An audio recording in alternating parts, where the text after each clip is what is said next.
Halo, assalamualaikum warahmatullahi wabarakatuh. Selamat siang ya kepada teman-teman semuanya, khususnya yang selalu menantikan video terbaru atau updatean terbaru dari channel.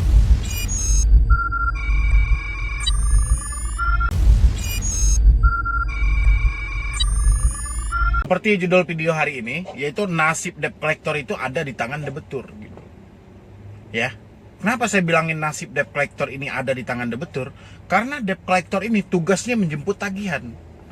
Ya, mengambil ansuran, menemui orang ketika gagal bayar untuk membayar di perusahaan mereka.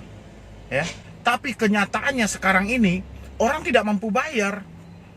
Ya otomatis nasib debt collector menjadi taruhan karena mereka juga kejar target. Jadi satu ansuran mereka juga dapat fee kan. Jadi seperti itu. Jadi kalau setiap hari, setiap saat debt collector menagih tapi dia tidak ada yang dia dapat, ya otomatis nasib mereka sekarang ini diambang kehancuran gitu loh. Ya. Makanya untuk teman-teman saat ini sebetulnya yang ditekankan debt collector terhadap Anda itu kalau bagi saya itu nggak ada ngaruhnya, karena walau gimana pun nasib debt collector itu ada di tangan Anda. Sekarang Anda mau bayar, mau tidak bayar itu tergantung dari diri Anda. Ya. Begitu juga untuk debt collector. Saat ini debetur itu di tengah masa sulit, di tengah masa kritis gitu loh. Ya. Krisis ekonomi, lumpuhnya ekonomi saat ini membuat mereka tidak mampu bayar di perusahaan Anda. Jadi hal yang harusnya Anda lakukan adalah memberikan mereka solusi, memberikan mereka motivasi supaya mereka bisa membayar gitu loh. Tapi kalau Anda terus-terusan menekan, Anda terus-terusan menghujat mereka atau memaki mereka, apalagi ini untuk pinjol ya, terus Anda tekan, Anda takut-takuti dengan hukum, dengan ini segala macam, ya di tengah krisis saat ini orang persetan dengan masalah seperti itu gitu loh, ya. Makanya Anda itu menjadi debt collector atau penagih itu yang berkualitas, ya. Kenapa saya bilangin Anda harus menjadi penagih yang berkualitas? Karena di saat kita bisa melihat ini kondisi yang seperti ini. Kalau saya paksain meminta kepada debetur, saya yakin ini uangnya juga pasti tidak akan ada. Jadi gimana caranya Anda memberikan solusi, memberikan semangat untuk mereka, sehingga mereka sangat menantikan kehadiran Anda gitu loh. Tanpa mereka dendam, tanpa mereka marah sama Anda. Ya. Jadi makanya di APPI itu, atau dari sertifikat AFVI itu Anda harus mengikuti pelatihan, menjadi debt collector yang baik, menjadi debt collector yang bijaksana.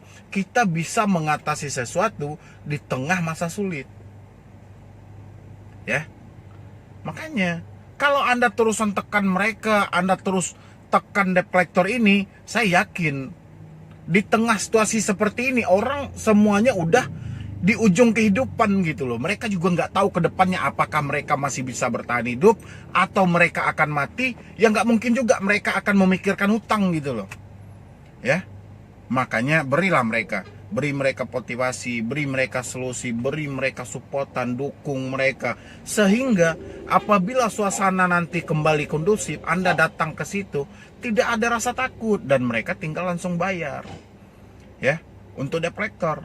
Makanya, tapi kalau Anda menekan, Anda memaki, Anda mencaci, Anda menghina semuanya, nasib Anda juga berada di tangan debetur ini.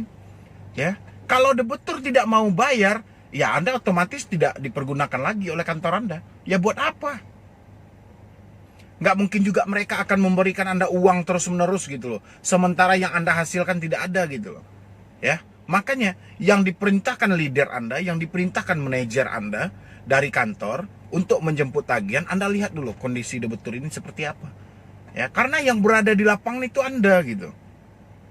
Tapi kalau Anda cuma bisa mengikuti, misalnya leader Anda mengarahkan, terserah gimana caranya, yang penting ini dapat, mau ditekan, mau orang sekitar, mau kayak mana, yang penting ini dapat. Akhirnya yang rugi juga Anda. Dan zaman sekarang beda dengan 2017, 2018, itu orang jarang yang tahu. Tapi 2019, 2020, debetur udah pada pintar semua. Sudah tidak ada yang takut lagi dengan ancaman debt collector. Ya. Bahkan saat ini udah berani, udah banyak yang melawan. Kenapa? Karena dia tahu ini utang piutang urusannya perdata gitu loh, bukan pidana. Ya.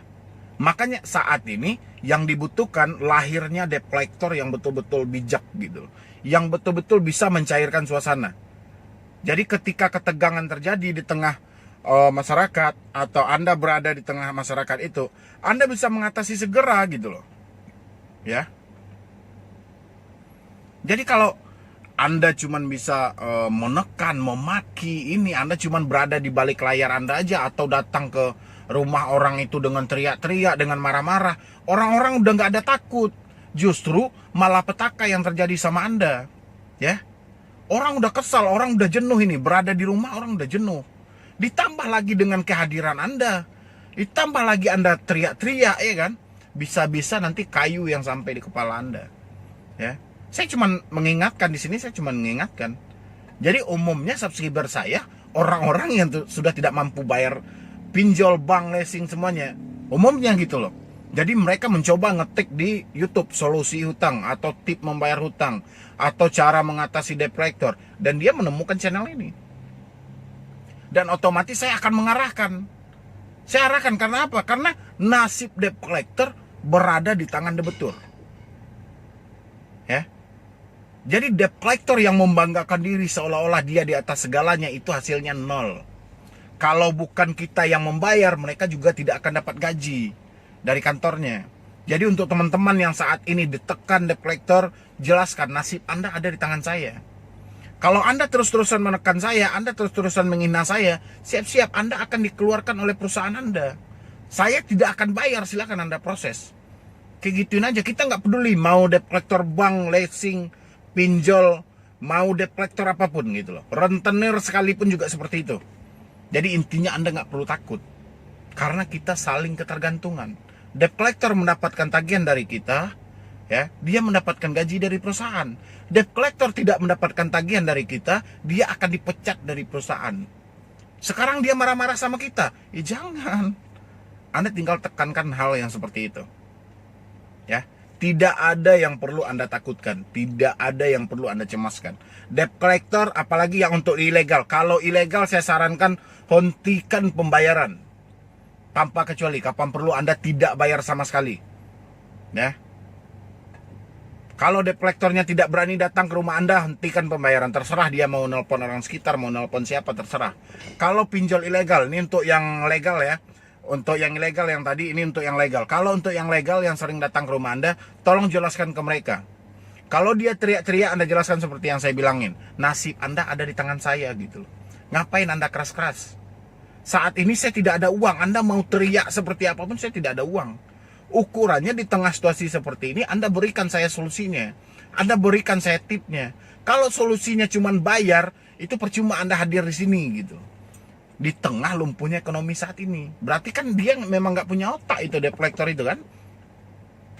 Anda kerasin seperti itu aja. Jadi Anda nggak perlu takut, Anda nggak perlu cemas, tidak perlu khawatir gitu loh. Ya, debt collector juga manusia. Dia butuh makan, butuh minum. Otomatis dia akan mendesak kita untuk membayar ansuran. Ketika kita membayar ansuran, mereka mendapatkan fee atau hak mereka. Ketika kita tidak bisa membayar ansuran, mereka juga akan kena SP1, SP2, SP3 gitu loh. Seperti itu. Nanti kita tengok aja, sekarang kan udah masuk ini di bulan Mei kan. Sekarang kita lihat aja, nanti akan banyak ini debt collector ini yang akan dikeluarkan, yang akan diberhentikan, atau pengurangan karyawan besar-besaran dari bank, dari leasing, dari pinjol. Kita akan lihat nanti. Karena apa? Karena mereka juga, stok mereka itu juga sudah tidak mampu untuk menggaji karyawan mereka gitu. Mau tak mau ini karyawan ini harus dipotong. Yang tidak berguna sama sekali saat ini adalah debt collector. Kenapa? Mereka mau nangis, mau marah, mau kayak manapun sama debitur, tetap juga debitur tidak bisa bayar. Karena apa? Karena memang ekonomi yang memaksa gitu loh. Bukan akal-akalan kita gitu, tapi memang ekonomi. Sekarang mau cari kayak mana? Ya, dia nggak percaya kita nggak ada uang. Nyatanya dia nggak dapat tagihan. Ya, itu aja jelasin ke debt collector. Saya nggak peduli, saya nggak mau tahu katanya.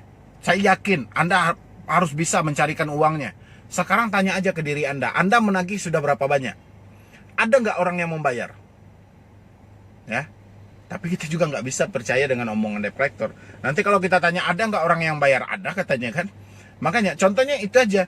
Jelas aja Anda saat ini berusaha buat menagih ke saya, Anda nggak berhasil. Itu kenapa? Karena uang saya nggak ada. Itu menandakan ekonominya lagi krisis. Itu aja secara logikanya. Ya, yang penting teman-teman tidak perlu takut lagi didesak oleh debt collector, jelaskan seperti itu. Nasib Anda berada di tangan saya. Jadi Anda ngomongnya nggak usah menekan, nggak usah menghujat. Lebih baik di situasi seperti ini kita saling dukung. Saya bisa mempertahankan karir Anda sebagai debt collector, Anda juga hargai saya sebagai debitur. Saat ini saya tidak ada uang. Tinggal jelaskan kayak gitu aja. Mau sama bank, mau sama leasing, mau sama pinjol, Anda jelaskan seperti itu. Yang jelas nasib debt collector berada di tangan debitur saat ini. Ya. Karena hampir menyeluruh orang yang lagi berhutang saat ini lagi kebingungan mau bayar pakai apa. Ya.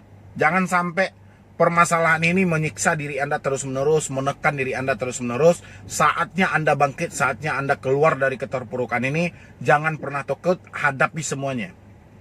Ya, mungkin saya cuma itu dulu yang dapat saya sampaikan. Terlebih dan terkurangnya saya mohon maaf. Nanti untuk teman-teman semuanya yang mau konsultasi atau diskusi sama saya, silakan di nomor di bawah ini. Dan Anda juga bisa menggunakan jasa tim saya. Ya, mungkin sekian dulu yang dapat saya sampaikan. Medi Broni, wassalam.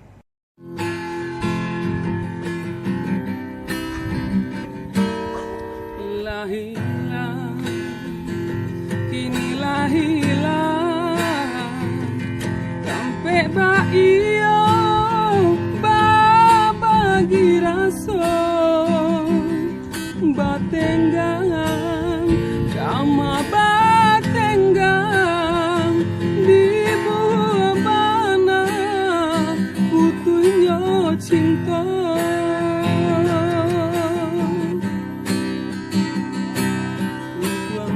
Salah adik manimbang, dialah bare kasih kaurang dan kuku badan jok bayang-bayang rila dan lape adik kaurang.